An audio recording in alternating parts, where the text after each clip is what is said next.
আসসালামু আলাইকুম প্রিয় দর্শক, অন্য মঞ্চের আলাপচারিতায় আপনাদের সকলকে আমন্ত্রণ জানাচ্ছি। প্রিয় দর্শক, আপনারা খেয়াল করেছেন গত কয়েকদিন ধরে আমাদের দেশে রাজনীতির জগতে, রাজনীতির যে অঙ্গন, সেখানে প্রধান আলোচিত বিষয় হলো ডাকসু নির্বাচন এবং তারপর জাকসু নির্বাচন, ঢাকা ইউনিভার্সিটির ছাত্র সংসদ এবং জাহাঙ্গীরনগর বিশ্ববিদ্যালয়ের ছাত্র সংসদ নির্বাচন। এখান থেকে আমরা অনেক কিছু পেয়েছি, কিন্তু আপনি খালি একটা কথা ভাবেন যে আপনার পরিচিত কোনো দেশে অথবা আশেপাশে কোথাও আপনি কখনো দেখেছেন যে একটা বিশ্ববিদ্যালয়ের ছাত্র সংসদের যে নির্বাচন, সেটাকে কেন্দ্র করে পুরো দেশের রাজনীতি আলোচিত হচ্ছে, পুরো দেশের রাজনীতি পরিচালিত হচ্ছে? কখনো দেখেছেন? এই ছাত্র সংসদ নির্বাচনে কি হলো, তার উপর রাজনীতিও নাকি নির্ভর করছে, রাজনীতিতে নাকি একটা প্রভাব পড়ছে, এই ধরনের কথাগুলো কখনো শুনেছেন? বাট আমাদের এখানে হচ্ছে কেন হচ্ছে? এটা কি আমরা সবসময় বলে থাকি যে ঢাকা বিশ্ববিদ্যালয় নাকি আমাদের রাজনীতির একদম সূতিকাগার, এটাই বা কেন? তাহলে শিক্ষা, গবেষণা এগুলো কোথায় হবে? আমরা হয়তো এতে অভ্যস্ত হয়ে গেছি, আমরা সবসময় যেখানে থাকি আমরা হয়তো বুঝি না বাইরে থেকে এই পরিবর্তনটা কেমন। কিন্তু যারা বাইরে থাকেন, তারা যখন দূর থেকে দেখেন যে আমাদের এখানে কি হচ্ছে, তারা কিন্তু আরো স্পষ্টভাবে বুঝতে পারেন। সেই উপলব্ধিটা করার জন্য আমরা আজকে বাইরে থেকে দেখছেন এমন একটা ব্যক্তিকে আজকে আমাদের আলোচনায় সংযুক্ত করেছি। আমাদের সঙ্গে আছেন রাশিয়ার ইন্টারন্যাশনাল স্কুল অফ সেন্ট পিটার্সবার্গের শিক্ষক নাহিদ আক্তার। নাহিদ আক্তার, আপনাকে আমাদের অনুষ্ঠানে স্বাগত জানাচ্ছি। আপনাকে অসংখ্য ধন্যবাদ এবং যারা দেখবেন তাদের সবাইকে শুভেচ্ছা, শুভ সময়। নাহিদ আক্তার, আপনি যে কথাটা আমি শুরুতেই বললাম যে আমাদের ডাকসু এবং জাকসু নির্বাচন নিয়ে আপনি যখন পত্রিকা খুলতেন গত কয়েকদিনে, আপনি দেখতে পাবেন যে আপনি যখন অনলাইনে সবই দেখতে পাবেন যে এটাই হলো মূল আলোচনার বিষয়। তো এই বিশ্ববিদ্যালয়ের ছাত্র সংসদ কেন, কিভাবে আলোচনার মূল বিষয় হয়ে গেল, এটা যেমন একটা প্রশ্ন। বিপরীত দিকে আরেকটা প্রশ্ন যে এটা কি হওয়া উচিত কিনা, এটা নিয়েও কিন্তু কেউ কেউ বলছে যে ছাত্র সংসদ নির্বাচন কিভাবে একটা দেশের জাতীয় রাজনীতিকে প্রভাবিত করতে পারে। তো আপনি এটাকে আসলে বাইরে থেকে কিভাবে দেখছেন? আমি জানি আপনার পৃথিবীর অনেক দেশে আপনি লেখাপড়া করেছেন এবং আপনি অনেক কিছু দেখেছেন বটে, তো তাদের সঙ্গে আপনি এটা কিভাবে মিলাবেন? অনেক ধন্যবাদ।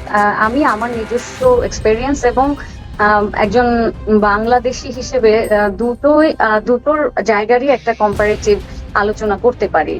যেহেতু আমি নিজে একজন শিক্ষক এবং বিদেশে শিক্ষকতা করছি, এট দ্য সেম টাইম আমি বাংলাদেশে যতবার এসেছি আমি কিন্তু বাংলাদেশেও শিক্ষকতা করেছি, ইউনিভার্সিটিতে করেছি পার্ট টাইম যদিও, আবার মানে কলেজ লেভেলে যেমন 11-12 লেভেলে এই জায়গাগুলিতে আমি সাধারণত শিক্ষকতা করে থাকি। আরেকটা ব্যাপার হচ্ছে, আমি পড়াশোনা বাংলাদেশে করেছি একটা পাবলিক বিশ্ববিদ্যালয় আর দুটো প্রাইভেট বিশ্ববিদ্যালয়, এবং এরপরে আমি ইউকেতে পড়াশোনা করেছি।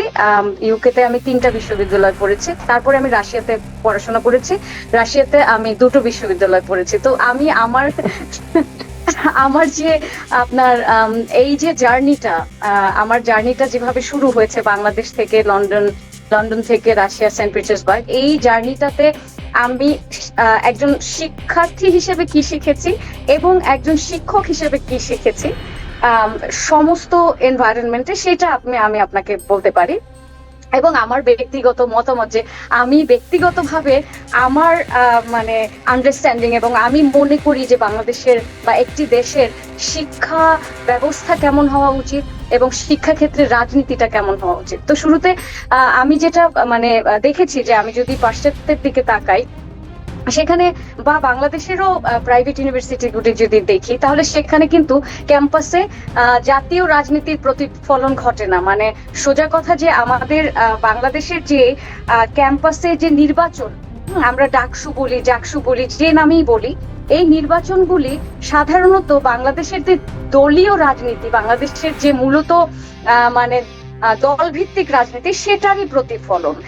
তাহলে যখন আমি ইংল্যান্ডে পড়াশোনা করেছি বা আমি যখন রাশিয়াতে পড়াশোনা করি, খুব বড় বড় বিশ্ববিদ্যালয় রাশিয়াতে আমি পড়েছি, সেখানে দেখা যাচ্ছে যে সেখানেও এরকম নির্বাচন হয়, সেখানেও শিক্ষার্থীদের সংসদ আছে, কিন্তু সেটা হয় শুধুমাত্র শিক্ষার্থীদের যে সুযোগ সুবিধা সেটাকে বৃদ্ধি করার জন্য, কারো স্কলারশিপ, কারো কোনো লিয়াজও করতে অসুবিধা হচ্ছে কিনা, শিক্ষকদের সাথে এবং অ্যাডমিনিস্ট্রেশনের সাথে যে একটা সেতু বন্ধন, সেটাকে আসলে মূলত করার জন্য এই ধরনের শিক্ষার্থীদের যে সংসদ সেটাকে এস্টাবলিশ করা হয়েছে। সেটা মূলত সম্পূর্ণভাবে শুধুমাত্র ওই মানে বিশ্ববিদ্যালয়টির স্বার্থ সংশ্লিষ্ট কেন্দ্রিক, কিন্তু সেখানে আপনি কখনো দেখবেন না যে যে রাষ্ট্রের যে মেইন যে পলিটিক্যাল পার্টিস মানে রাজনৈতিক যে দলগুলি সেগুলির রিপ্রেজেন্টেটিভ হিসাবে, যেমন ধরেন আমাদের দেশে আমরা ঢাকা ইউনিভার্সিটির ডাকসু নির্বাচনে যেটা দেখছি যে শিবিরের এক প্রার্থী দাঁড়িয়েছে, এনসিপির প্রার্থী দাঁড়িয়েছে, তারপরে আপনার বিএনপির প্রার্থী, আওয়ামী লীগের প্রার্থী তো এবছর নাই, তারপরে আগের যেহেতু ছিল সেই হিসেবে আমি বলছি। তার মানে কি আপনার যে জাতীয় রাজনীতি, সেই জাতীয় রাজনীতিটাকে শক্ত করার জন্য এবং এই শিক্ষার্থীদের জাতীয় রাজনীতিতে ব্যবহার করার জন্য, অথবা ভবিষ্যৎ তারা একথাও বলে থাকে, যদিও এই ব্যাপারটাতে আমি সম্পূর্ণ একমত না, কিন্তু যে ভবিষ্যতে নেতা নেত্রী তৈরি করার জন্য বা নেতৃত্ব দানকারী মানে একটা নতুন শক্তি তৈরি করার জন্য তারা এই কাজটি করে থাকে বা এটাকে অনেক বেশি আপনার হাইলাইট করে থাকে। আপনি কিন্তু প্রথমেই বলেছেন যে বাংলাদেশের মতো এক মানে স্টুডেন্ট পলিটিক্স, যেটা কিনা ক্যাম্পাসে একটা নির্দিষ্ট বিশ্ববিদ্যালয়ের যে ভোট হচ্ছে এবং মানে সেই জিনিসটাকে একেবারে আমার মনে হচ্ছে যে বাংলাদেশের ন্যাশনাল জাতীয় নির্বাচন হচ্ছে। হ্যাঁ, তো জাতীয় নির্বাচনের মতো হাইলাইট করা, মিডিয়া ঝাঁপিয়ে পড়া, প্রতিদিন তাদের ওখানে যে আর কি তাদের কথা শোনা, এবং সেখানে দেখা যায় যে আমি শুনেছি 15 কোটি পর্যন্ত ইনভেস্ট করা, মানে এত ইনভেস্টমেন্টের কারণ কি, মানে এগুলির পেছনের যে মোটিভটা সেইগুলিকে আমাদের মূলত জানতে হবে যে আসলে আমরা এই কাজটা কেন করছি। আমার প্রশ্ন হচ্ছে ইউনিভার্সিটির অ্যাডমিনিস্ট্রেশনের প্রতি এবং বাংলাদেশ রাষ্ট্রের প্রতি, মিডিয়ার প্রতি, সবার এবং শিক্ষার্থীদের প্রতিও, যে এর কারণ কি, বা এই যে সেই 52 থেকে এখন পর্যন্ত সেই একই ধারায় চলে আসছে, তাতে আমরা কতটুকু উন্নত হয়েছি, বাংলাদেশ কি একটা উন্নত রাষ্ট্রে পরিণত হয়েছে? বাংলাদেশের আমি আপনাকে থামাচ্ছি, বলা তো হয় যে এটা ছিল বলে আমরা একটা দেশ পেয়েছি। আমাদের দেশের যে আন্দোলনটা, দেশের স্বাধীনতার আন্দোলন, তার শুরুটা তো এই বিশ্ববিদ্যালয় থেকে হয়েছে। আমাদের গর্ব করার মতো যা কিছু আছে, যেমন আমাদের ভাষা আন্দোলন, সেটা ওই বিশ্ববিদ্যালয়ের ছাত্র রাজনীতি থেকেই উঠে এসেছে। আমাদের আমরা একটা রাষ্ট্র পাওয়ার জন্য যে স্বাধীনতার যুদ্ধ, সেটাও এখান থেকে উঠে এসেছে। এগুলো তো উদাহরণ হিসেবে উপস্থাপিত করা হয়।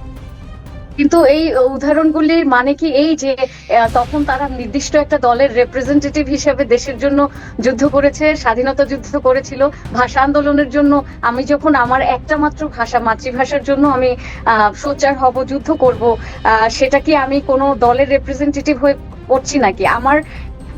আমার মেইন আলোচনার বিষয় হচ্ছে যে আমি দেশের জন্য কিছু করতে চাই, আমার কি কোনো দলের রিপ্রেজেন্টেটিভ হয়ে করতে হবে কিনা। আমার ন্যাশনাল বাউন্ডারি যদি ক্রাইসিসে হয়, ধরেন আরেকটা রাষ্ট্রের সাথে আমার যুদ্ধ লাগে, বা 24-এ যে আন্দোলন হয়েছে সেগুলি কি আমার কোনো দলের রিপ্রেজেন্টেটিভ হিসেবে করেছিল, নাকি আপামর জনসাধারণ সবাই নেমে এসেছিল? তো সেক্ষেত্রে ইউনিভার্সিটি বা মানে শিক্ষাঙ্গনগুলি নেতৃত্ব দিবে, এটা স্বাভাবিক, কারণ বাংলাদেশের আপনার এডুকেশন সিস্টেমটাকে বুঝতে হবে। বাংলাদেশের ওই সময় আমরা যদি 52-তে যাই, বা আমরা মানে 69-এর গণ অভ্যুত্থানে যাই, আমরা যদি 71-এ যাই, তাহলে আমরা ওই সময়টা যারা শিক্ষা গ্রহণ করেছে, বেসিকলি যারা বোঝে, মানে আমার যে ভাষার জন্য লড়তে হবে এইটা বোঝার যে ক্ষমতা, এটা শুধু তৈরি হয় হচ্ছে ওই শ্রেণীর যারা কিনা ভীষণ শিক্ষিত। তাহলে শিক্ষিত সমাজ বলতেই বাংলাদেশে শুধুমাত্র বিশ্ববিদ্যালয় কেন্দ্রিক বা আমি শিক্ষার্থী বলতে পারি, শিক্ষক বলতে পারি, বুদ্ধিজীবী বলতে পারি, সবাই তো ওই জায়গাটাতেই বিলং করে। তো তারা করবে না কারা করবে? মানে আপনার যে জনসাধারণ, তারা তো শিক্ষিত ছিল না। এখন তারা যে একটা আন্দোলনের ডাক দিবে, তাদের কি ওই কালচারাল ক্যাপিটাল ছিল নাকি? তাদের কি ওই এডুকেশনাল ক্যাপিটাল ছিল নাকি? তো আপনার বড় আন্দোলনের ডাক সাধারণত শিক্ষিত সমাজ দেয়, বুদ্ধিজীবী সমাজ দেয়। এটার সাথে কিন্তু ওই ইউনিভার্সিটিকে ক্যাপিটালাইজ করার কোনো অর্থ নেই। আমাদের রাষ্ট্র বিষয়টাকে বুঝতে হবে যে শিক্ষা এখানে বড় একটা ব্যাপার। আপনি ডাক দিবেন, আমি যাব। বুঝতে পেরেছি। আপনি তাহলে আমাদের ছাত্রদের মধ্যে যে আমাদের জাতীয় রাজনীতির যে প্রভাবটা, এটাকে আপনি আসলে সেভাবে ঠিক পছন্দ করছেন না। আর ঠিক আছে, এটা হতেই পারে, এই ধরনের একটা মতামত আমাদের এখানে আছে। আমি আর যে প্রসঙ্গটা বলতে চাচ্ছি, ছোট একটা প্রসঙ্গ আনতে চাই। আপনি ডাকসু নির্বাচনের রেজাল্ট নিশ্চয়ই খেয়াল করেছেন। এখানে আগে একটা ধারণা ছিল যে এই যে ছাত্র শিবির, ইসলামী ছাত্র শিবির যেটা, এটা বোধ করি আমাদের ইউনিভার্সিটির নারীরা অতটা পছন্দ করেন না, এরকম একটা ধারণা আগে ছিল। কিন্তু এই ধারণাটা এবার একেবারেই আমরা দেখলাম যে বদলে গেল, এবং আমরা দেখলাম যে মেয়েদের হলগুলোতেও ইসলামী ছাত্র শিবিরের প্রার্থীরা বিপুল ভোটে বিজয়ী হলো। এটাকে আপনি আসলে কিভাবে বিশ্লেষণ করবেন? দারুণ একটা প্রশ্ন করেছেন। এটা মনে হয়, এই প্রশ্নটা মনে হয় বাংলার মানে আপামর জনসাধারণের প্রশ্ন, যে কিভাবে এটা হলো। এটা আমি কিছু বিষয়কে পয়েন্ট আউট করতে চাচ্ছি। সেটা হচ্ছে শিবিরের রিক্রুটমেন্ট প্রসেসটা। আপনি জামাত থেকে শুরু করে, ওদের টপ থেকে শুরু করে বটম গ্রাসরুট লেভেল পর্যন্ত ওনারা একটা স্ট্রাকচারের মধ্য দিয়ে যায়। এতটা স্ট্রাকচার এবং এতটা অর্গানাইজড কোনো রাজনৈতিক দল বাংলাদেশে নেই। এবং তাদের যে ধরেন রিক্রুটমেন্ট প্রসেসটাও ভীষণভাবে স্ট্রাকচার্ড এবং অর্গানাইজড। এখানে একটা টার্গেট স্টুডেন্ট আছে, টার্গেট আপনার অডিয়েন্স আছে, সবকিছুরই তাদের একটা তারা টার্গেট সেট করে রাখে।